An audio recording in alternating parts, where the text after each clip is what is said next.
এখানে নৈহাটিতে আপনার ব্যারাকপুরে বাবু নাগ তার বাড়ি ভাঙচুর করেছে, এরকম 100 বাড়ি ভাঙচুর করেছে। আর ওপেন ক্রিমিনালরা এসে এখানে কালাবাবু আর ওর ভাই আছে বাদল মুন্সিয়া, এরা এসে এরাও মাইনরিটি লোকেরা আছে, তাদের বাড়িতে এসে বম মেরেছে। আর মেরে বলছে পুরো এলাকা খালি করে দাও, নালে কিন্তু কাউকে ছাড়বো না। এখানে পুলিশ প্রশাসনও এসছে, পুলিশ বম যে বাস্ট হয়নি সেটাকে নিয়ে চলে গেছে। কোনো রকম এখানে মানুষকে বসতে দেওয়া যাবে না। এই পার্থভৌমিকের গুন্ডারাজ, এই মানুষের চোখ কবে খুলবে, এই তৃণমূলে যে গুন্ডারাজ আছে সেটা আগামী দিন মানুষ ঠিক করতে হবে। পুলিশ অ্যারেস্ট করবে না তো, পুলিশ তাদেরকে দিয়ে এই সব ঘটনাগুলো করাচ্ছে। পুলিশের উপস্থিতিতে এটা এখানে বোম চলেছে। কালাবাবু আছে, বাদল আছে, এই ধরনের যারা নোটোরিয়াস ক্রিমিনাল এখানে এনডিপিএস বিক্রি করাতে অনেকবার অ্যারেস্ট হয়েছে। এখন তো পুরো ব্যারাকপুরটাকে গুন্ডাদের হাতে তুলে দেওয়া হবে, গুন্ডারা গুন্ডামি করবে। আর মানুষ বুঝে নিয়েছে কি গুন্ডাদেরকেই সঙ্গে থাকতে হবে, মানুষ এই জায়গাটায় পৌঁছে গেছে।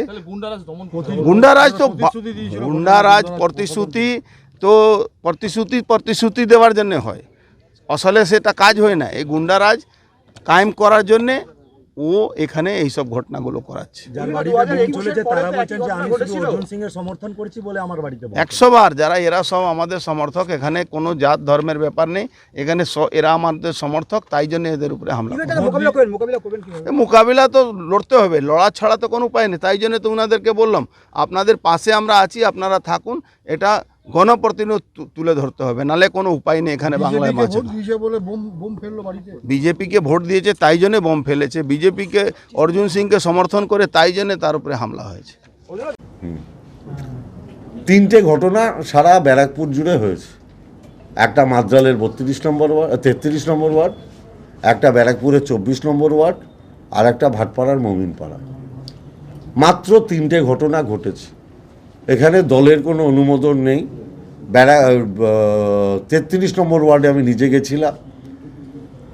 ব্যারাকপুরের 24 নম্বর ওয়ার্ডে আমি চেয়ারম্যান উত্তম দাসকে পাঠিয়েছি।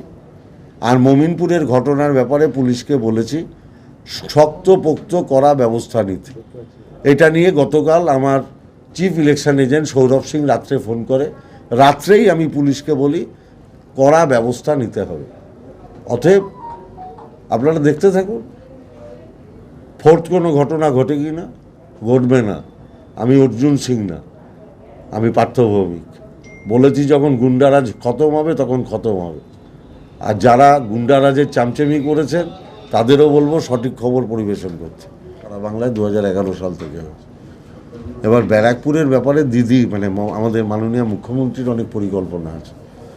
এমনকি আমার সাংসদ, আমাদের নেতা অভিষেক বন্দ্যোপাধ্যায় বলে গিয়েছিলেন ব্যারাকপুরের দায়িত্ব আমার। অতএব ব্যারাকপুর নিয়ে মানুষের কাছে যা যা প্রতিশ্রুতি দিয়েছিলাম, যেগুলো আমার নিজের ক্ষমতার মধ্যে, এডুকেশনাল হাব কিংবা ধরুন এই গুন্ডারাজ খতম করা প্রশাসনকে দিয়ে, এগুলো আমি নিশ্চিতভাবে বাস্তবায়িত করব। আর যেগুলো কেন্দ্রীয় সরকারের সাহায্য দরকার, যে কল্যাণী অবধি মেট্রো, এগুলো তো সরকার কারা গঠন করবে তার উপর নির্ভর করবে। সেখানে যদি কেন্দ্রীয় সরকারের সহযোগিতা পাই নিশ্চিতভাবে উন্নতি করব। আর একটা জিনিস জেনে যান, গোলগড় হাসপাতাল আর নৈহাটি হাসপাতালের প্রভূত উন্নতি হবে আগামী 2 বছরের মধ্যে। দাদা বলছি যে এই যে জয়, এত ব্যাপক পরিমাণে জয়, কাকে উৎসর্গ করলেন? না, ব্যারাকপুরের মামাটি মানুষকে। তারা গুন্ডারাজ খতম চেয়েছিল, তারা চেয়েছিল মস্তানি বন্ধ হোক, ব্যবসায়ীদের ওপর জুলুম বন্ধ হোক, বিভিন্ন জায়গায় তোলাবাজি বন্ধ হোক, সমস্ত কলকারখানায় সঞ্জয় সিং প্রমোদ সিংকে পাঠিয়ে দিয়ে অর্জুন সিংয়ের তোলাবাজি বন্ধ হোক। আমি আপনাদের মাধ্যমেই বলছি, যারা এরপরে মিলে গিয়ে তোলাবাজি করে শ্রমিকদের দুর্দশার মধ্যে ফেলবে তাদের স্থান গারদে হবে। সঞ্জয় সিং প্রমোদ সিংকে বলে দেবে। ঠিক আছে।